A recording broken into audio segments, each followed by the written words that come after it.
जय श्री राधे राधे दोस्तों, आप सभी का आपके अपने YouTube चैनल अध्यात्म भक्ति में बहुत बहुत स्वागत है।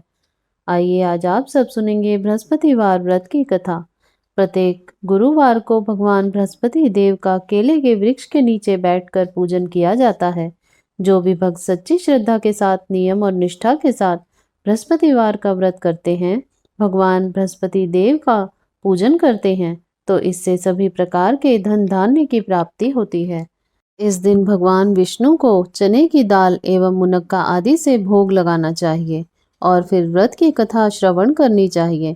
इससे भगवान बृहस्पति देव अपने भक्तों पर अति प्रसन्न होते हैं, अपने भक्तों के सभी प्रकार के दुखों को दूर करते हैं तथा सभी प्रकार के सांसारिक सुखों की प्राप्ति होती है। तो आइए सुनते हैं बृहस्पतिवार व्रत कथा और अंत में सुनेंगे बृहस्पति देव जी की आरती। प्राचीन समय की बात है। भारत में एक राजा राज्य करता था। वह बड़ा प्रतापी तथा दानी था। वह नित्य प्रति मंदिर में भगवत दर्शन करने जाता था। वह ब्राह्मण और गुरु की सेवा किया करता था। उसके द्वार से कोई भी याचक निराश होकर नहीं लौटता था। वह प्रत्येक गुरुवार को व्रत रखता एवं पूजन करता था। हर दिन गरीबों की सहायता करता था। परंतु यह सब बातें उसकी रानी को अच्छी नहीं लगती थी। वह ना व्रत करती थी और ना किसी को एक भी पैसा दान में देती थी। वह राजा से भी ऐसा करने को मना किया करती थी। एक समय की बात है कि राजा शिकार खेलने वन को चले गए। घर पर रानी और दासी थी।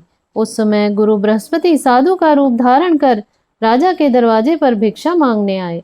साधु ने रानी से भिक्षा मांगी तो वह कहने लगी, हे साधु महाराज, मैं इस दान पुण्य से तंग आ गई हूँ। इस कार्य के लिए तो मेरे पति देव ही बहुत हैं। अब आप ऐसी कृपा करें कि सारा धन नष्ट हो जाए तथा मैं आराम से रह सकूं।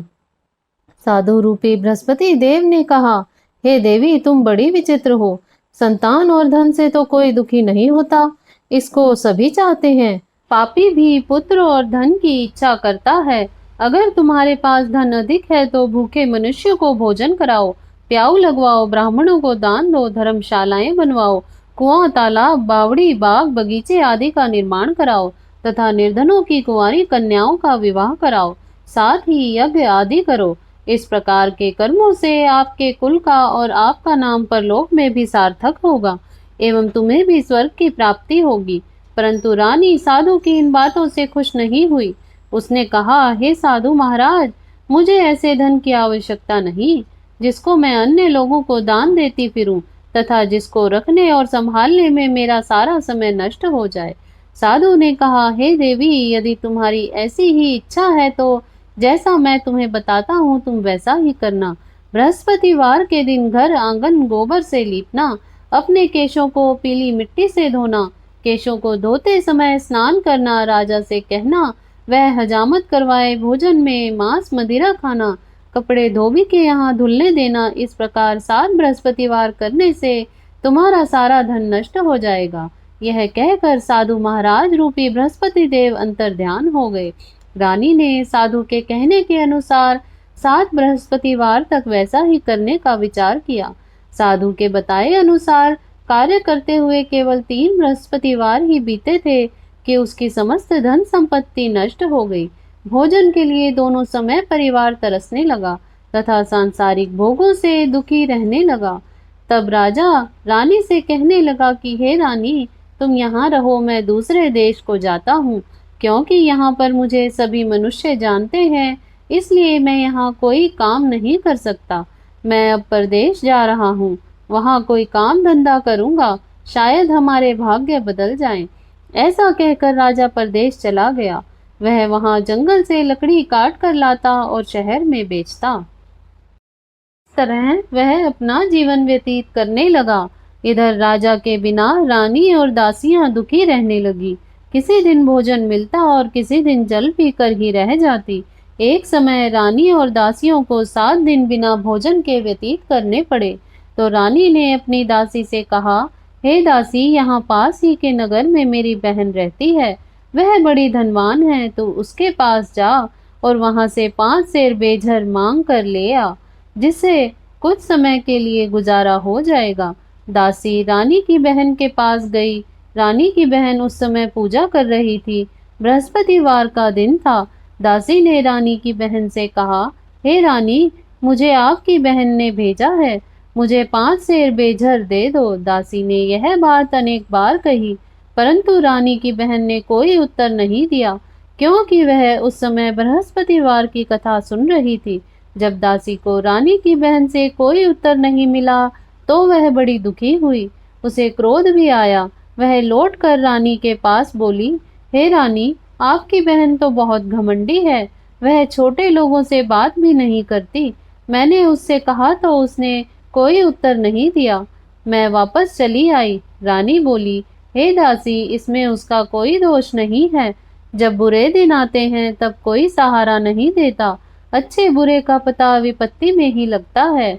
जो ईश्वर की इच्छा होगी वही होगा। यह सब हमारे भाग्य का दोष है। उधर रानी की बहन ने सोचा कि मेरी बहन की दासी आई थी, परंतु मैं उसे नहीं बोली, इससे वह बड़ी दुखी हुई होगी। अतः कथा सुन और विष्णु भगवान का पूजन समाप्त कर वह अपनी बहन के घर आई और कहने लगी, हे बहन, मैं बृहस्पतिवार व्रत कर रही थी, तुम्हारी दासी हमारे घर आई थी, परंतु जब तक कथा पूर्ण नहीं होती तब तक हम लोग ना उठते हैं और ना बोलते हैं, इसलिए मैं नहीं बोली। कहो दासी, क्यों गई थी? रानी बोली, बहन, हमारे घर अनाज नहीं था, वैसे तुमसे कोई बात छिपी नहीं है, इस कारण मैंने दासी को तुम्हारे पास 5 सेर भेजर लेने के लिए भेजा था। रानी की बहन बोली, बहन देखो, बृहस्पति भगवान सबकी मनोकामना पूर्ण करते हैं, देखो शायद तुम्हारे घर में ही अनाज रखा हो। यह सुनकर दासी घर के अंदर गई तो वहां एक घड़ा बेजर का भरा मिल गया। उसे बड़ी हैरानी हुई, क्योंकि उसने एक एक बर्तन देख लिया था। उसने बाहर आकर रानी को बताया। दासी अपनी रानी से कहने लगी, हे रानी, देखो, वैसे हमको जब अन्न नहीं मिलता तो हम रोज ही व्रत करते हैं। अगर इनसे इस व्रत की विधि और कथा पूछ ली जाए तो हम उसे कर लिया करेंगे। दासी के कहने पर रानी ने अपनी बहन से बृहस्पतिवार व्रत के बारे में पूछा। उसकी बहन ने बताया, हे रानी बहन, बृहस्पतिवार को सूर्य उदय से पूर्व उठकर स्नान करके बृहस्पतिवार का व्रत करना चाहिए, लेकिन उस दिन सिर नहीं धोना चाहिए। बृहस्पतिवार के व्रत में चने की दाल और मुनक्कों से विष्णु भगवान का केले के वृक्ष की जड़ से पूजन करें तथा दीपक जलावें। उस दिन एक ही समय भोजन करें, भोजन पीले खाद्य पदार्थ का करें तथा कथा सुने। इस प्रकार करने से गुरु भगवान प्रसन्न होते हैं, अन्न पुत्र धन देते हैं। इस तरह व्रत और पूजन की विधि बताकर रानी की बहन अपने घर लौट गई। रानी और दासी दोनों ने निश्चय किया कि वे बृहस्पति देव भगवान का पूजन जरूर करेंगी। 7 दिन बाद जब बृहस्पतिवार आया तो उन्होंने व्रत रखा। गुड़साल में जाकर चना और गुड़ बिन लाई, उसकी दाल से केले की जड़ में विष्णु भगवान का पूजन किया। अब भोजन कहाँ से आए? दोनों बड़ी दुखी हुई, परंतु उन्होंने व्रत किया था, इस कारण वह बृहस्पति देव भगवान प्रसन्न थे। वे एक साधारण व्यक्ति के रूप में 2 थालों में सुंदर पीला भोजन लेकर आए और दासी को देकर बोले, हे दासी, यह भोजन तुम्हारे और तुम्हारी रानी के लिए है, तुम दोनों करना। दासी भोजन पाकर बड़ी प्रसन्न हुई और रानी से बोली, रानी जी, भोजन कर लो। रानी को भोजन आने के बारे में कुछ पता नहीं था, इसलिए वह दासी से बोली, जा तू ही भोजन कर, क्योंकि तू हमारी व्यर्थ में हंसी उड़ाती है। दासी ने कहा, वह व्यक्ति हम दोनों के लिए 2 थालों में भोजन दे गया है, इसलिए मैं और आप दोनों ही साथ साथ भोजन करेंगी। फिर दोनों ने गुरु भगवान को नमस्कार कर भोजन प्रारंभ किया। उसके बाद से वे प्रत्येक बृहस्पतिवार को गुरु भगवान का व्रत और पूजन करने लगी। बृहस्पति भगवान की कृपा से उनके पास धन हो गया, परंतु रानी फिर पहले की तरह ही आलस्य करने लगी। तब दासी बोली, देखो रानी, तुम पहले भी इसी प्रकार आलस्य करती थी, तुम्हें धन को रखने में कष्ट होता था, इस कारण सभी धन नष्ट हो गया। अब गुरु भगवान की कृपा से धन मिला है तो फिर हमें आलस्य होता है। बड़ी मुसीबतों के बाद हमने यह धन पाया है, इसलिए हमें दान पुण्य करना चाहिए। तुम भूखे मनुष्यों को भोजन करवाओ, प्याऊ लगवाओ, ब्राह्मणों को दान दो, कुआं, तालाब, बावड़ी, बाग बगीचे आदि का निर्माण कराओ, मंदिर, पाठशाला बनवा कर दान दो, कुंवारी कन्याओं का विवाह कराओ, को शुभ कार्यों में खर्च करो, जिससे तुम्हारे कुल का यश बढ़े तथा स्वर्ग की प्राप्ति हो और पितृ प्रसन्न हो। दासी की बात मानकर रानी ने इसी प्रकार के कर्म करने प्रारंभ किए, जिससे उनका काफी यश फैलने लगा। एक दिन रानी और दासी आपस में विचार करने लगी कि ना जाने राजा किस दशा में होंगे, उनकी कोई खोज खबर नहीं है। गुरु भगवान से उन्होंने प्रार्थना की और भगवान ने रात्रि में राजा को स्वप्न में कहा, हे राजा उठ, तेरी रानी तुझको याद करती है, अब अपने देश को लौट जा। राजा प्रातःकाल उठकर जंगल से लकड़ियां काट कर लाने के लिए जंगल की ओर चल पड़ा। जंगल से गुजरते हुए वह सोचने लगा, रानी की गलती से कितने दुख भोगने पड़े। राजपाट छोड़कर उसे जंगल में आकर रहना पड़ा। जंगल से लकड़ियां काटकर उन्हें बेचकर गुजारा करना पड़ा। उसी समय जंगल में बृहस्पति देव साधु का रूप धारण कर आए और राजा के पास आकर बोले, हे लक्कड़हारे, तुम इस सुनसान जंगल में किस चिंता में बैठे हो, मुझे बतलाओ। यह सुन राजा के नेत्रों में जल भर आया और साधु की वंदना कर बोला, हे प्रभु, आप सब कुछ जानने वाले हैं। इतना कहकर राजा ने साधु को अपनी संपूर्ण कहानी सुना दी। महात्मा तो स्वभाव से ही दयालु होते हैं। वे राजा से बोले, हे राजा, तुम्हारी पत्नी ने बृहस्पति देव के प्रति अपराध किया था, जिसके कारण तुम्हारी यह दशा हुई।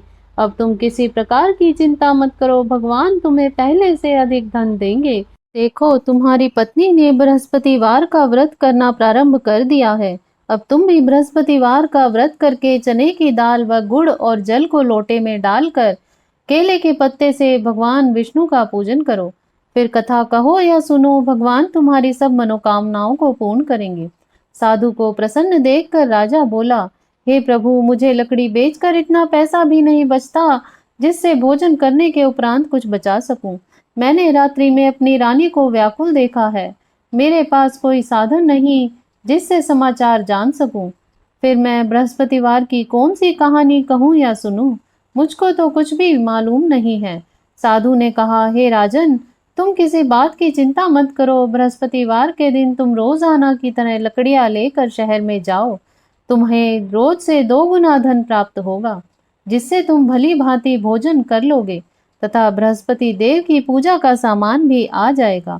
बृहस्पति देव की कथा इस प्रकार है। प्राचीन काल में एक बहुत ही निर्धन ब्राह्मण था। उसके कोई संतान नहीं थी। वह नित्य पूजा पाठ करता, परंतु उसकी स्त्री बहुत मलिनता के साथ रहती थी। वह न स्नान करती और न किसी देवता का पूजन करती। प्रातःकाल उठते ही सर्वप्रथम भोजन करती, बाद में कोई अन्य कार्य करती थी। ब्राह्मण देवता बहुत दुखी रहते थे। पत्नी को बहुत समझाते, किंतु उसका कोई परिणाम न निकला। भगवान की अनुकंपा से एक समय उस ब्राह्मण की पत्नी गर्भवती हुई और 10वें महीने में एक सुंदर कन्या को जन्म। निर्धन ब्राह्मण कन्या के जन्म से बहुत दुखी हुआ। धीरे धीरे कन्या बड़ी होने लगी। बचपन से ही उस कन्या की रुचि भगवान विष्णु की पूजा में थी। वह प्रातःकाल उठते ही स्नान आदि करके भगवान विष्णु की पूजा करने मंदिर जाती थी। बृहस्पतिवार को व्रत करके विधिवत पूजा पाठ करती थी। पूजा पाठ के बाद वह पढ़ने के लिए पाठशाला में जाती थी। घर से चलते हुए वह मुट्ठी भर जौ के दाने साथ लेकर जाती थी और पाठशाला के रास्ते में थोड़े थोड़े जौ गिराती जाती थी। जब वह पाठशाला से घर लौटती थी तो जौ के वह दाने सोने में बदले हुए मिलते थे। लड़की सभी सोने के दाने बीन लाती थी। एक दिन जब वह सोने के दानों को साफ कर रही थी तो उसकी माँ ने कहा, बेटी, सोने के दाने साफ करने के लिए सोने का सूप होना चाहिए। अगले दिन बृहस्पतिवार था। उसने भगवान बृहस्पति देव की पूजा करते हुए प्रार्थना की, हे भगवान, यदि मैंने आपका व्रत विधिवत किया है तो मुझे सोने का सूप दे दो। भगवान बृहस्पति देव ने उसकी मनोकामना पूरी करने का वचन दिया। पाठशाला से लौटते समय उसे रास्ते में सोने का सूप पड़ा हुआ मिला।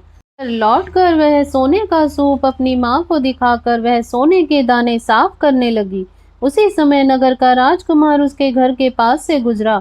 उस सुंदर लड़की को सोने के सूप में जौ साफ करते देख राजकुमार उस पर मोहित हो गया। महल में लौटकर राजकुमार ने राजा से उस लड़की से विवाह करने की इच्छा प्रकट की, तो राजा ने ब्राह्मण को महल में बुलाकर राजकुमार से उस लड़की के विवाह की बात कही। ब्राह्मण तैयार हो गया। धूमधाम से उस लड़की का विवाह राजकुमार से हो गया। दुल्हन बनकर ब्राह्मण की लड़की महल में चली गई। लड़की के चले जाने से ब्राह्मण फिर निर्धन हो गया। उसे कई कई दिन भोजन भी नहीं मिलता था। बहुत दुखी होकर ब्राह्मण एक दिन अपनी लड़की के पास गया। अपने पिता की निर्धनता का समाचार सुनकर उसे बहुत सा धन देकर पिता को विदा किया। उस धन से ब्राह्मण के कुछ दिन तो आराम से गुजर गए, लेकिन जल्द ही फिर से भूखों मरने की हालत हो गई। ब्राह्मण अपनी लड़की से धन लेने के लिए फिर से महल में पहुंचा। लड़की ने पिता को बुरी हालत में देखकर कहा, पिताजी, आखिर आप कब तक मुझसे धन लेकर जीवन यापन करेंगे? आप कोई ऐसा उपाय क्यों नहीं करते जिससे आपका घर धन संपत्ति से भर जाए? ब्राह्मण ने कहा, मैंने तेरी माँ को बहुत समझा लिया, पर उसकी समझ में कुछ नहीं आता। उसका फूहड़पन नष्ट हो तो घर की निर्धनता भी दूर हो जाए। तब कुछ सोचकर लड़की ने पिता से कहा, पिताजी, आप कुछ दिनों के लिए माँ को मेरे पास छोड़ जाओ।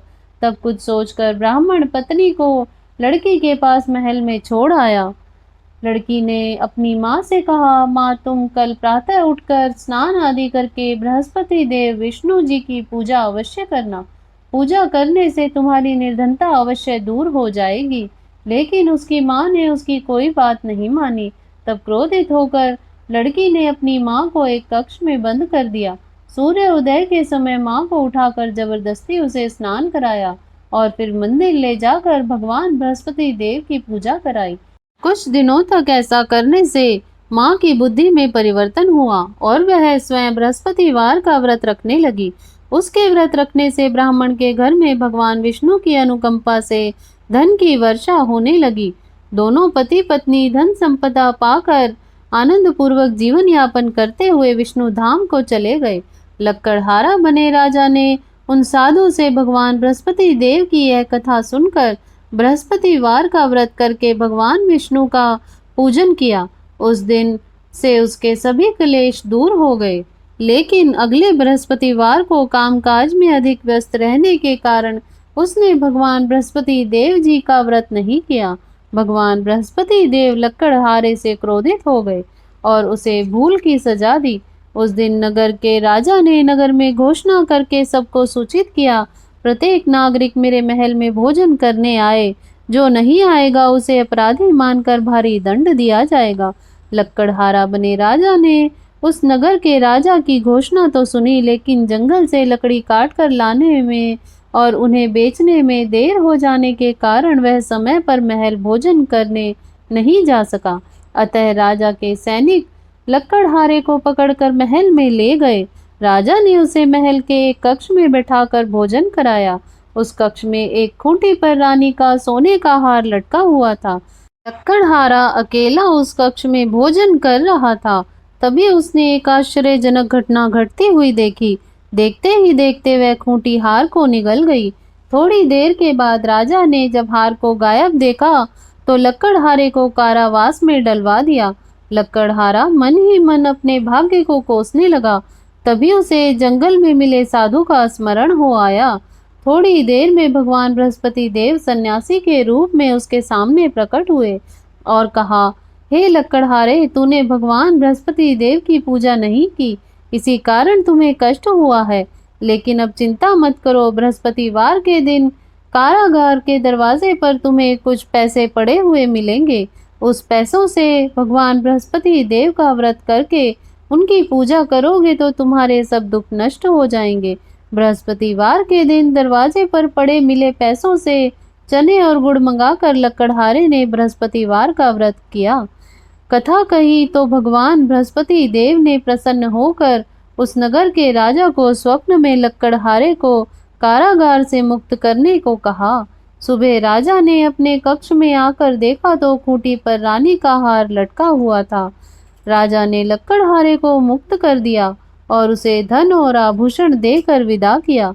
लक्कड़हारा बना राजा उस नगर से चलकर अपने नगर में पहुंचा तो उस नगर में कुएं, धर्मशाला, बाग बगीचे देखकर बहुत प्रसन्न हुआ। राजा ने किसी से पूछा, ये कुएं, धर्मशालाएं किसने बनवाई हैं? सबने उसे बताया कि ये सब रानी और उसकी दासी ने बनवाए हैं। राजा महल में पहुंचा तो रानी ने उसका भव्य स्वागत किया। तब राजा ने निश्चय किया कि सप्ताह में एक बार तो सभी बृहस्पति देव का व्रत तथा पूजन करते हैं, परंतु मैं प्रतिदिन व्रत किया करूंगा तथा दिन में 3 बार कथा कहा करूंगा। अब राजा हर समय दुशाले में चने की दाल बांधे रहता था तथा दिन में 3 बार बृहस्पति देव की कथा कहता था। कुछ दिनों के बाद राजा को अपनी बहन की याद आई। एक दिन घोड़े पर सवार होकर राजा अपनी बहन के मिलने के लिए चल दिया। अभी राजा नगर के बाहर ही पहुंचा ही था कि उसने कुछ लोगों को एक शव को ले जाते हुए देखा। राजा को स्मरण हो आया कि आज उसने किसी को बृहस्पतिवार की व्रत की कथा नहीं सुनाई। राजा ने उन लोगों को रोक कर कहा, भाइयों, आप शव को ले जाने से पहले मुझसे बृहस्पतिवार की कथा सुन ले। लोगों ने राजा पर क्रोधित होते हुए कहा, तुम पागल तो नहीं हो? लेकिन कुछ बड़े बूढ़े लोगों ने कहा, अच्छा भाई, साथ में चलते चलते तुम अपनी कथा भी सुना लो। राजा ने चलते हुए आधी कथा ही सुनाई थी कि शव हिलने लगा। राजा के पूरी कथा सुनाते ही शव उठकर बैठ गया। लोगों ने हैरानी से दांतों तले उंगली दबाई और अगले बृहस्पतिवार से भगवान बृहस्पति देव का व्रत करने का व कथा सुनने का निश्चय कर लिया। अब घोड़े पर सवार राजा चलते चलते किसान के पास पहुंचा। किसान अपने खेत में हल चला रहा था। राजा ने कहा, अरे भाई, मुझसे बृहस्पतिवार की कथा सुन लो। किसान झुंझला कर बोला, अरे भाई, देख नहीं रहे कितनी देर तक तुम्हारी कथा सुनूंगा? उतनी देर में तो पूरे खेत में हल चला लूंगा। राजा निराश होकर चलने लगा। तभी किसान के बैल लड़खड़ा कर जमीन पर गिर पड़े। किसान के पेट में जोरों से दर्द होने लगा। उस किसान की पत्नी जब खाना लेकर आई, उसने किसान को इस बारे में पूछा तो किसान ने घुड़सवार की पूरी कहानी सुनाई। किसान की पत्नी दौड़ती हुई राजा के पास पहुंचकर हाथ जोड़कर बोली, भैया, मैं तुम्हारी कथा सुनने को तैयार हूँ। राजा ने उसके साथ खेत पर पहुंचकर बृहस्पतिवार की कथा सुनाई। तभी बैल उठकर खड़े हो गए। किसान के पेट का दर्द तुरंत ठीक हो गया। राजा अपनी बहन के घर पहुंचा तो उसकी बहुत आवभगत हुई। अगले दिन जब सुबह उठकर राजा ने देखा, घर के सभी लोग भोजन कर रहे हैं। किसी भूखे को बृहस्पतिवार की कथा सुनाए बिना राजा भोजन नहीं करता था। उसने बहन से कहा, बहन, क्या घर में कोई ऐसा व्यक्ति है जिसने अभी तक भोजन ना किया हो? उसकी बहन बोली, भैया, हमारे घर में तो क्या, आपको पूरे नगर में ऐसा कोई व्यक्ति नहीं मिलेगा जिसने सुबह सुबह भोजन नहीं किया हो। तब राजा ने बहन के घर से निकलकर उस नगर में बिना भोजन किए व्यक्ति की तलाश की। एक गडरिये के घर में उसका बेटा बीमार होने के कारण भूखा रह गया था। राजा ने उसको जाकर बृहस्पतिवार की कथा सुनाई। कथा सुनते सुनते गडरिये का बीमार बेटा बिल्कुल ठीक हो गया। सबने राजा की बहुत प्रशंसा की। एक दिन राजा ने अपनी बहन से कहा, बहन, अब हम अपने घर जाना चाहते हैं, तुम भी हमारे साथ चलो, कुछ दिन वहां रहकर लौट आना। राजा की बहन ने अपनी सास से पूछा तो सास ने ताने देते हुए कहा, बहू, मायके जाना तो अकेली जाना, मेरे पोतों को लेकर नहीं जाना। तुम्हारे भाई के कोई संतान नहीं है, कहीं तुम्हारी भाभी मेरे पोतों पर कोई जादू टोना ना कर दे। दूसरे कक्ष में बहन की सास की बातें सुनकर राजा दुखी मन से अकेला ही नगर को लौट आया। रानी ने राजा से कहा, आप तो अपनी बहन को साथ लाने की बात कहकर गए थे, फिर बहन को साथ क्यों नहीं लाए? तब राजा ने दुखी होते हुए कहा, रानी, हम निसंतान हैं, इसलिए कोई हमारे घर आना पसंद नहीं करता। रानी ने राजा को समझाया, हे प्राणनाथ, हमें बृहस्पति देव ने सब कुछ दिया है, अब बृहस्पति भगवान हमें संतान भी अवश्य देंगे। बृहस्पतिवार को विधिवत व्रत करते हुए राजा रानी ने भगवान बृहस्पति देव से संतान के लिए प्रार्थना की। कुछ दिनों के बाद उन्होंने स्वप्न में दर्शन देते हुए कहा, हे राजन, तेरी मनोकामना अवश्य पूरी होगी। एक सप्ताह बाद ही रानी गर्भवती हो गई। 10वें महीने में रानी को एक सुंदर पुत्र को जन्म दिया। राजा रानी जीवन पर्यंत बृहस्पतिवार का व्रत करते रहे। उनके घर में धन की वर्षा होती रही। इस तरह से आनंद पूर्वक जीवन यापन करते हुए राजा रानी भगवान बृहस्पति देव जी की अनुकंपा से मोक्ष को प्राप्त करके सीधे वैकुंठ धाम को पहुंच गए। बृहस्पतिवार को विधिवत व्रत करके जो स्त्री पुरुष भगवान विष्णु की पूजा करते हैं, उनकी सभी मनोकामनाएं भगवान पूरी करते हैं। इति श्री बृहस्पतिवार व्रत कथा। तो आइए सुनते हैं बृहस्पति देव जी की आरती। ओम जय बृहस्पति देवा, ओम जय बृहस्पति देवा। छिन छिन भोग लगाऊं कदली फल मेवा। ओम जय बृहस्पति देवा, तुम पूर्ण परमात्मा, तुम अंतर्यामी स्वामी, तुम अंतर्यामी। जगत पिता जगदीश्वर, तुम सबके स्वामी। ओम जय बृहस्पति देवा, चरणामृत निज निर्मल, सब पातक हरता स्वामी, सब पातक हरता। सकल मनोरथ दायक, कृपा करो भरता। ओम जय बृहस्पति देवा, तन मन धन अर्पण कर जो शरण पड़े स्वामी, जो जन शरण पड़े। प्रभु प्रकट तब हो कर आकर द्वार खड़े। ओम जय बृहस्पति देवा, दीन दयाल दयानिधि, भक्तन हितकारी स्वामी, भक्तन हितकारी। पाप दोष सब हरता, भव बंधन हारी। ओम जय बृहस्पति देवा, सकल मनोरथ दायक, सब संचय हारी स्वामी, सब संचय हारी। विषय विकार मिटाओ, संतन सुखकारी। ओम जय बृहस्पति देवा, जो कोई आरती तेरी प्रेम सहित गावे स्वामी, प्रेम सहित गावे। ज्येष्ठानंद आनंद सो निश्चय पावे। ओम जय बृहस्पति देवा, ओम जय बृहस्पति देवा। बोलो बृहस्पति देव महाराज की जय, विष्णु भगवान की जय, लक्ष्मी माता की जय, सर्व देवी देवताओं की जय। तो आशा करती हूँ आपको यह कथा श्रवण अच्छी लगी होगी। ऐसे ही ज्ञानवर्धक जानकारियाँ प्राप्त करते रहने के लिए, व्रत पूजा के बारे में जानने के लिए यदि आप चैनल पर पहली बार आए हैं तो चैनल को सब्सक्राइब कर लें। वीडियो को लाइक करें, शेयर करें। सुखी रहें, स्वस्थ रहें। जय श्री राधे राधे।